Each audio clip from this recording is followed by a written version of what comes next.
अस्सलाम वालेकुम students, how are you students. आज के इस लेक्चर के अंदर हमने पढ़ना है कि law of conservation of momentum क्या होता है, इसको हम तफसील से पढ़ेंगे। तो law of conservation of momentum की डेफिनेशन लिख लेते हैं जी। The total momentum of an isolated system remains constant, कि एक आइसोलेटेड सिस्टम का कुल मोमेंटम हमेशा कांस्टेंट रहता है। तो ये स्टेटमेंट है law of conservation of momentum की, ठीक है जी। अच्छा, उसके बाद है यहाँ पे एक टर्म यूज हुई है आइसोलेटेड सिस्टम। तो व्हाट इज आइसोलेटेड सिस्टम?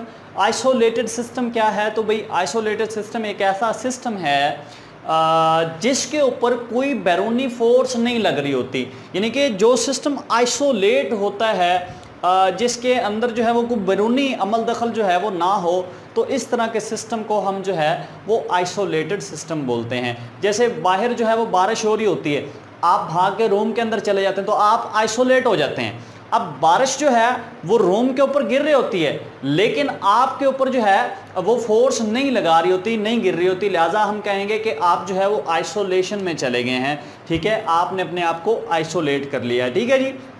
तो आइसोलेटेड सिस्टम एक ऐसा सिस्टम है जिस पर कोई बैरूनी फोर्स नहीं लगती, या फिर यूं कह लो कि जिस पर जो एक्सटर्नल फोर्सेस हैं या बैरूनी फोर्सेस हैं उनका मजमुआ ज़ीरो होता है, ठीक है। तमाम फोर्सेस का मजमुआ क्या होता है?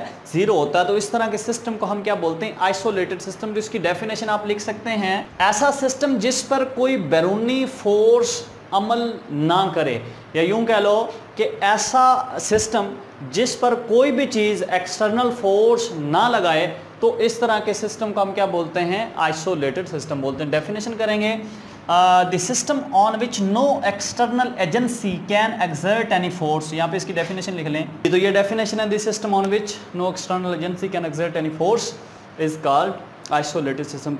ऐसा सिस्टम जिस पर कोई बैरूनी फोर्स या कोई भी बैरूनी जो सोर्स है वो उसके ऊपर कोई फोर्स ना लगाए उस सिस्टम के ऊपर, तो इस सिस्टम को हम आइसोलेटेड सिस्टम बोलते हैं। अच्छा, अब हम इसकी ये जो law of conservation of momentum है इसकी कैलकुलेशन करते हैं कि इसका फार्मूला क्या होगा। लेट करते हैं जी, ये हमारे पास एक बाल है जिसका मैस है जी m1, और ये इस साइड पे मूव कर रही है इधर वेलोसिटी के साथ, और वो वेलोसिटी कितनी है इसकी, इसको आप u1 कह लो।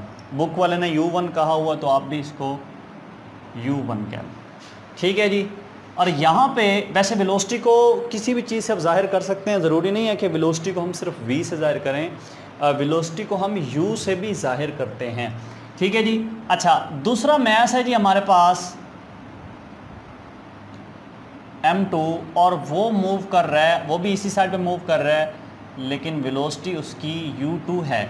अच्छा, यहाँ पे कंडीशन ये है कि इसकी स्पीड ज़्यादा है, इसकी वेलोसिटी ज़्यादा है, और इसकी वेलोसिटी कम है। अगर इसकी वेलोसिटी कम है और इसकी वेलोसिटी ज़्यादा है, तो जाहिर है चांसेस हैं कि ये वाला जो m1 है ये m2 के साथ टकरा जाएगा, ठीक है। जब ये टकराएगा तो इसकी स्पीड जो है वो कम हो जाएगी, और m2 जो कि आगे वाला मैस है उसकी स्पीड थोड़ी ज़्यादा हो जाएगी। तो हम कहेंगे कि टकराव के बाद दोनों की स्पीड चेंज हो जाएंगी, ठीक है। लेट करते हैं कि ये होता है इनके दरमियान कोलिजन, ये होगा इनके दरमियान टकराव, यानी कि पीछे वाला जो m1 है ये m2 के साथ आके लगेगा और m2 की स्पीड बढ़ा देगा, खुद m1 की स्पीड कम हो जाएगी। पहले m1 की स्पीड u1 है, कोई भी हो सकती है, 40 हो सकती है, 45 हो सकती है, जितनी भी हो, लेकिन जब ये इसके साथ टकरा जाएगा तो इसकी स्पीड जो है वो चेंज हो जाएगी। मिसाल के तौर पे अगर इसकी स्पीड 45 है तो जब इसके साथ ये टकराएगा तो इसकी स्पीड जो है वो 35 हो जाएगी, ठीक है। तो चेंज हो जाएगी ना, तो इसलिए हम इसका नाम भी चेंज कर देंगे। तो अब ये जो मैस है m1 ये मूव कर रहा होगा वेलोसिटी v1 के साथ, यानी कि यहाँ पे क्या होगी 45 और यहाँ पे क्या होगी 35।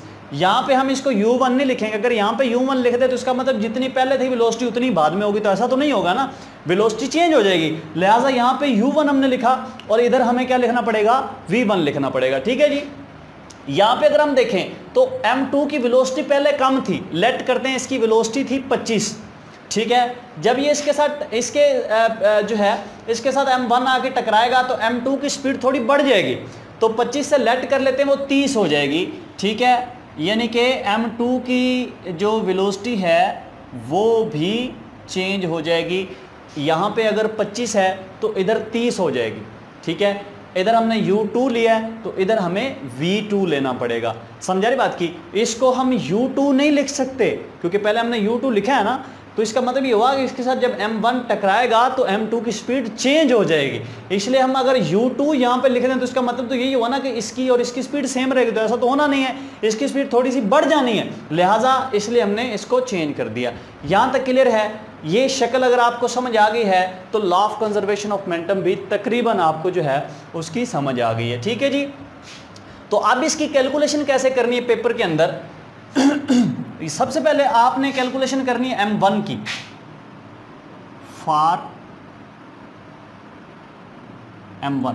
यहां पे मैं m1 के लिए सारी चीजें लिखने लगा हूं।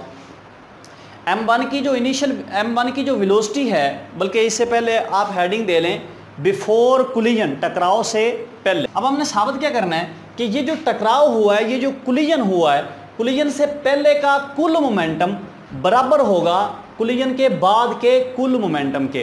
तो मोमेंटम का आपको पता है, मैंने समझाया था कि मोमेंटम बेसिकली हम जो है बोलते हैं क्वांटिटी ऑफ मोशन को, या फिर इसको अगर आपने कैलकुलेट करना हो तो उसके लिए हम क्या करते हैं कि जो मैस होता है उसको वेलोसिटी के साथ ज़रब देते हैं, तो इसको p से जाहिर करते हैं, p is equal to mv, यानी कि मैस और वेलोसिटी को ज़रब देते हैं तो मोमेंटम आता है। तो सबसे पहले आपने इसका मोमेंटम निकाल लेना है, फिर इसका मोमेंटम निकाल लेना है, फिर टकराव के बाद आपने इसका मोमेंटम निकालना है और इसका मोमेंटम निकालना है। ठीक है जी। तो यहाँ पे मैंने लिख दिया बिफोर कोलिजन, यानी कि हम कैलकुलेशन करते हैं टकराव से पहले की। ठीक है जी। तो यहाँ पे अगर हम m1 का मोमेंटम चेक करें तो यहाँ पे लिखना है मोमेंटम ऑफ m1। तो m1 का मोमेंटम कितना होगा? मोमेंटम का फार्मूला क्या था? p is equal to mv, यानी कि मोमेंटम का फार्मूला होता है mv। तो हमने किसका मोमेंटम फाइंड करना है? m1 का। तो m1 को ज़रब दे देंगे उसकी वेलोसिटी के साथ u1। यहाँ पे तो जनरल में था ना mv, यानी कि मैस और वेलोसिटी को ज़रब देते होते हैं। m1 का मैस कितना है? m1 है, और इसकी वेलोसिटी कितनी है? u1, लिहाजा इन दोनों को ज़रब दे देंगे तो मोमेंटम आ जाएगा m1 u1। क्लियर है जी? ठीक है। इसी तरह आपने इसका मोमेंटम निकालना है, मोमेंटम ऑफ m2, वो क्या होगा? m2 u2 होगा। ठीक है जी।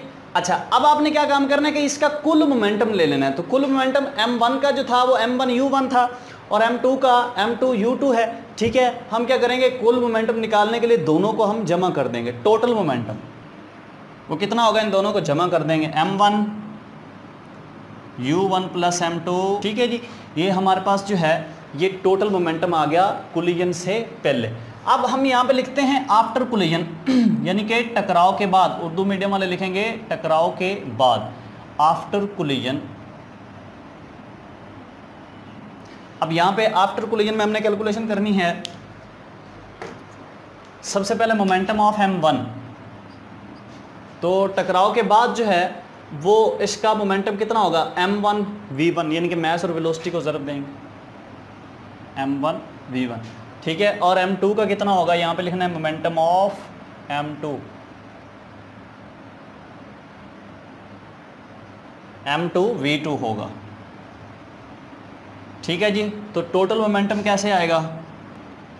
m1 v1 plus m2 v2, ये हमारे पास टोटल मोमेंटम आ गया टकराव के बाद। तो जो law of conservation of momentum है, इसकी स्टेटमेंट मैंने आपको समझाई थी कि टोटल मोमेंटम जो है वो हमेशा कांस्टेंट रहता है, total momentum of an isolated system. तो ये जो काम हो रहा है m1 का और m2 का, ये एक सिस्टम के अंदर हो रहा है, और वो सिस्टम कौन सा है?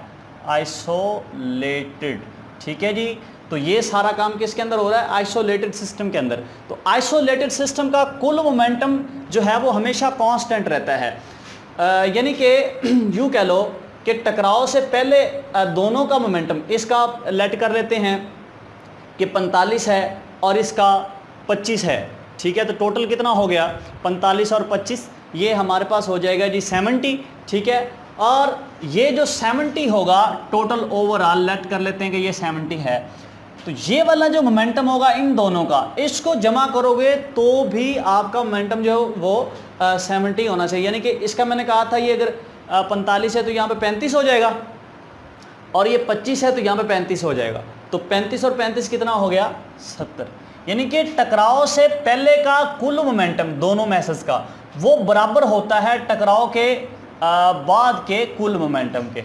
ठीक है, तो ये फार्मूला आप यहाँ पे लगाएंगे, यहाँ पे law of conservation of momentum का फार्मूला लगाएंगे, टोटल मोमेंटम बिफोर कोलिजन बराबर होगा टोटल मोमेंटम आफ्टर कोलिजन।